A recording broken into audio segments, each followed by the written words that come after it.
Kanti ke Ihlukene imibono yabantu mayelana nozonqoba idabi kusasa. I-Chiefs isidominise kakhulu kule game. And then this time around i-Pirates iyo revenge nakanjani.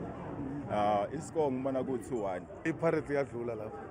Abantu bokufanele i-Chiefs ifile idlala ama-long ball akusena combination i-Chiefs yonke mawungayibheka i-defender plus inama youngster too much. I-Pirates iyawina. Yeah. Ngoba strong kakhulu for Kaizer Chiefs. Kaizer Chiefs yasibetha kwi-Black Label. Kodwa sizoyibetha nathi ngoku. Because liyawina. Mawuthi abhekisisa kahle ne. So how many games in a row to win? I think 6 games or something. So you should I say i-Pirates. Mina ngibona kuyi-Pirates ezowina.